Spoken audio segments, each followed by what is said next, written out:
నాయకులు అలాగే శ్రవణ్ గారు రాజకీయ విశ్లేషకులు. నమస్తే అండి, అందరికీ వెల్కమ్ టు స్టూడియో అండి. శ్రవణ్ గారు, ముందుగా మీరు చెప్పండి.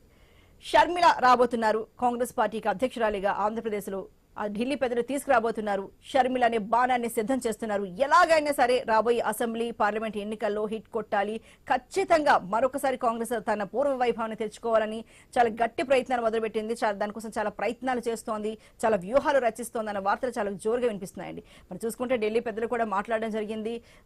వరుసగా పరిణామాలు కూడా చాలా జోరుగానే సాగుతున్నాయి.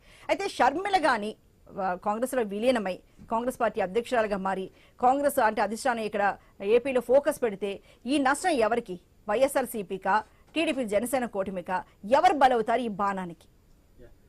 ఆల్రెడీ మనకు తెలుసు, వైఎస్ఆర్ షర్మిల గారంటే అన్న వదిలిన బాణం అని చెప్పి రాష్ట్రం ఉమ్మడి తెలుగు రాష్ట్రాన్ని ఏ విధంగా పర్యటన చేస్తూ ఒక రకంగా ఆ కష్టకాలంలో జగన్మోహన్ రెడ్డికి వైఎస్ఆర్ పార్టీ నిలబడటానికి కానీ జగన్మోహన్ రెడ్డి రెండోసారి రెండో ఎన్నికల్లో మళ్ళీ గెలవండి, మొదటి ఎన్నికలు ఓడిపోయినప్పటికీ అంటే మన విభజనాంధ్ర తర్వాత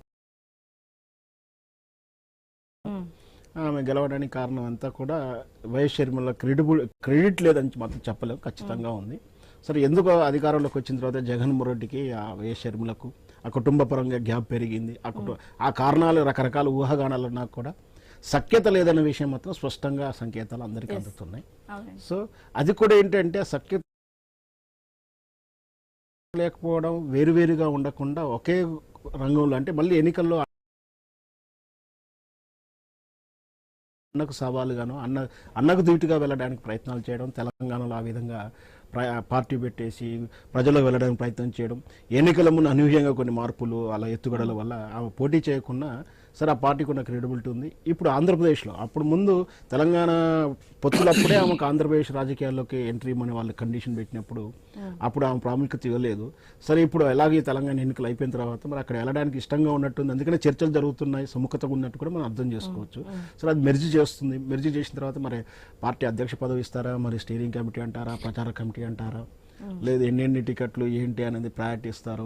ఎందుకంటే కాంగ్రెస్కు తప్పని పరిస్థితుల్లో ఇప్పుడు మంచి ఛాయిస్ ఉంది కాంగ్రెస్ పార్టీకి, ఎందుకంటే అదొక అంపశయం మీద ఉన్నటువంటి పార్టీ ఆంధ్రప్రదేశ్లో. బతుకుందా అంటే చెప్పలేము, చనిపోయిందా అంటే చెప్పలేము, కానీ ఉన్నదైతే ఉంది. ఆ గ్యాప్ లో ఇదే సమయంలో ఇంకో ప్రశ్న శ్రవణ్ గారు, ఇప్పుడు చాలా వరకు ఏంటంటే వైఎస్ఆర్సీపీలో ఉన్నదంతా కాంగ్రెస్ నుంచి వెళ్ళడానికి చాలా ఎక్కువ మొత్తంలో ఉంది. కాబట్టి ఇప్పుడు వైఎస్ఆర్సీపీలో ఉన్న అసంతృప్తులు ఎవరైనా వెళ్ళాలి అంటే తమ మాతృ సంస్థ కాంగ్రెస్ కే వెళ్తారు అని చాలా మంది చెప్పుకుంటున్నారు. కానీ అక్కడికే వెళ్లాల్సిన అవసరం అంటే వాళ్ళు మాత్రమే ఎందుకు? టీడీపీలో జనసేన పార్టీలో కూడా ఉన్న అసంతృప్తులు కాంగ్రెస్ పార్టీలో కూడా వెళ్లే అవకాశాలు ఎంతవరకు ఉన్నాయనుకోవచ్చు? ఖచ్చితంగా ఉంటాయి. ఖచ్చితంగా కూడా అక్కడ ఫస్ట్ ప్రయారిటీ ఇక్కడ, ఎందుకంటే అధికారం ఉన్న పార్టీకి అక్కడ డిమాండ్ ఎక్కువగా ఉంటుంది. అక్కడి నుంచే కొన్ని అంటే రెబల్స్ అక్కడ సీట్లు రాకపోవడం వల్ల కానీ తమకు తగిన ప్రాధాన్యత ఇవ్వలేదనే ఉద్దేశంతో రెండో శ్రేణి మూడవ శ్రేణి నాయకులు కూడా మార్పుల అవకాశం. దాంట్లో కూడా ఎంత అవునన్నా కాదన్నా సామాజిక వర్గాల వారీగా ఖచ్చితంగా ఉంటుంది. కాంగ్రెస్ పార్టీకి ఇక్కడ వైఎస్ఆర్ పార్టీకి ఏదైతే సామాజిక బలం ఉందో, ఏదైతే రెడ్డి సామాజిక వర్గం అండ్ ఇంకొకటి మైనార్టీ క్రిస్టియన్స్ ఓటు శాతం ఉంది. వాస్తవానికి ప్రభుత్వానికి వ్యతిరేక ఓటు కాస్త చీల్స్తుంది షర్మిల రావడం అంటున్నారు, కానీ వ్యతిరేక ఓటుని ఎలా ప్రభావితం చేస్తుందో వచ్చేదే కానీ ఖచ్చితంగా ఏదైతే వైఎస్ఆర్ పార్టీకి బలమైనటువంటి సామాజిక వర్గ ఓటు ఉందో ఖచ్చితంగా పాజిటివ్ ఓటుని చీల్చడానికే ఉపయోగపడుతుంది. ఇక్కడ టికెట్లు రాని వాళ్ళు కానీ లేదా సామాన్య ప్రజలు ఓటేస్తానికి మాత్రం ఖచ్చితంగా కాంగ్రెస్ పార్టీ పునర్జీవనంకి వస్తుంది, కాంగ్రెస్ పార్టీ బలోపేతం అవుతుంది. ఇక నష్టం ఎవరికనే ఫలితం తర్వాత చూడాల్సిందే. ఖచ్చితంగా లాభం మాత్రం కాంగ్రెస్ పార్టీకి.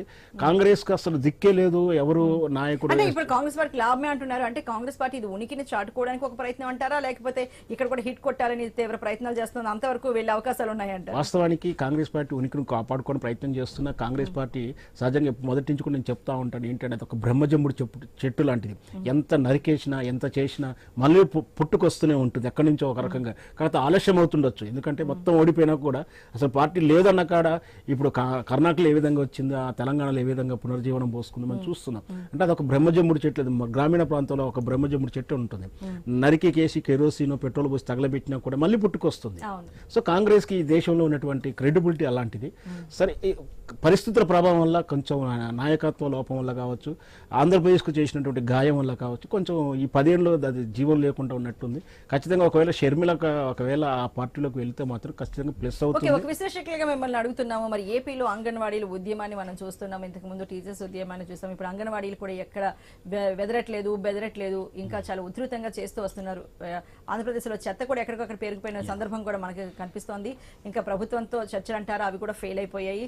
ఎమ్మెల్యే ఇళ్లను కూడా ముట్టడిస్తున్నారు. సీఎం జగన్మోహన్ రెడ్డికి మేము ఇలా సమ్మె చేస్తున్నట్టు, ఉద్యమం చేస్తున్నట్టు తెలియదంట, అసలు ఆయన ఏం టీవీలు చూడరా అని చాలా పెద్ద ఎత్తున విమర్శలు కూడా చేస్తున్నారు. మరి ఇది వైఎస్ఆర్సీపీ ప్రభుత్వానికి ఎంతవరకు నెగిటివ్ టాక్ వచ్చే అవకాశం? ఖచ్చితంగా నెగిటివ్ అండి. వాస్తవానికి ప్రతి ఎన్నికలప్పుడు ప్రభుత్వ ఉద్యోగులు కొంచెం కాస్త డిమాండ్గా ఫోర్సబుల్గా ఉద్యమం చేయడం సహజమే.